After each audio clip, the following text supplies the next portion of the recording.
जय हिंद दोस्तों।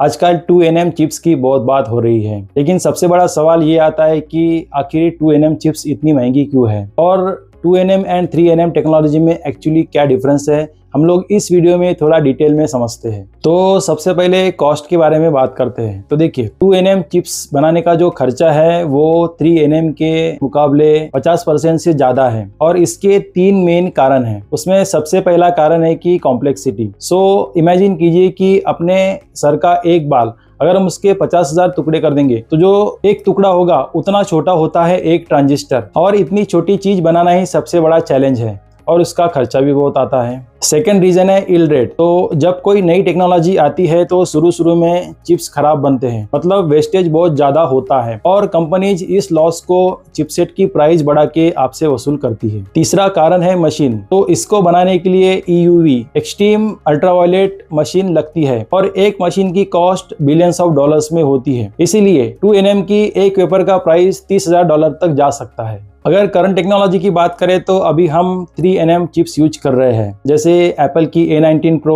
या फिर स्नैपड्रैगन की 8 Elite Gen 5। तो उसमें FinFET टेक्नोलॉजी का यूज होता है, स्पेशली जो TSMC बनाती है। और बेसिकली FinFET टेक्नोलॉजी में करंट फ्लो को कंट्रोल करने के लिए गेट ट्रांजिस्टर को 3 साइड से कवर करता है। तो ये टेक्नोलॉजी जो है अभी अपनी लिमिट पे आ चुकी है, क्योंकि ट्रांजिस्टर को और अगर ज्यादा छोटा किया तो उसमें करंट लीकेज के चांसेस बहुत ज्यादा बढ़ सकते हैं और बैटरी ड्रेन भी बहुत ज्यादा होगा। इसीलिए हमें नई टेक 2nm की जरूरत पड़ी। 2nm टेक्नोलॉजी गेम चेंज करने वाली है, क्योंकि इसमें यूज होने वाला है GAA gate all around nanosheet technology. FinFET technology में गेट ट्रांजिस्टर को 3 साइड से कवर करता है, लेकिन GAA में गेट ट्रांजिस्टर को चारों साइड से कवर करता है। इससे पावर कंट्रोल बेहतर होता है। इसके साथ ही 2nm में बैक साइड पावर डिलीवरी का भी यूज हो सकता है। मतलब पहले वायर चिप्स के ऊपर के साइड में होते थे, लेकिन अभी उसको पावर नीचे के साइड से देने वाले हैं ताकि स्पीड अच्छी मिले और हीट भी कम जनरेट हो। GAA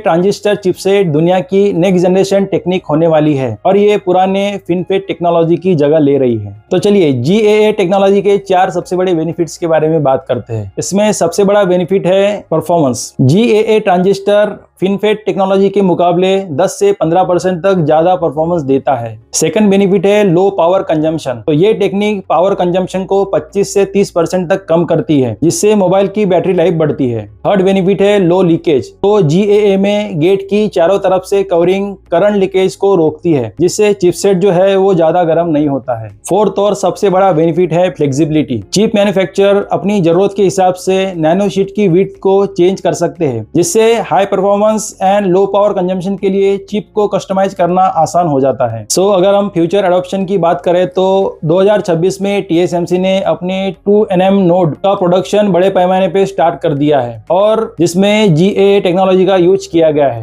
एप्पल की iPhone 18 series and M5 chips इसके प्राइमरी यूजर हो सकते हैं। सैमसंग ने भी अपने 3nm and 2nm Exynos 2600 chip में पहले ही GAA टेक्नोलॉजी को लागू कर दिया है और मुख्य रूप से ये 5G modems, on device AI, autonomous driving and high performance computing के लिए अनिवार्य हो गया है। तो सिंपल वर्ड में 2nm चिप सिर्फ छोटा ही नहीं बल्कि नए डिजाइन पर बेस्ड है और ये परफॉर्मेंस भी तगड़ी देगा और फोन की बैटरी लाइफ को भी बढ़ाएगा, लेकिन आपके जेब पर भी ये भारी पड़ेगा। अगर आपको वीडियो इन्फॉर्मेटिव लगी हो तो वीडियो को लाइक करें and take in tech channel को सब्सक्राइब जरूर करें। मिलते हैं नेक्स्ट वीडियो में। Till then bye.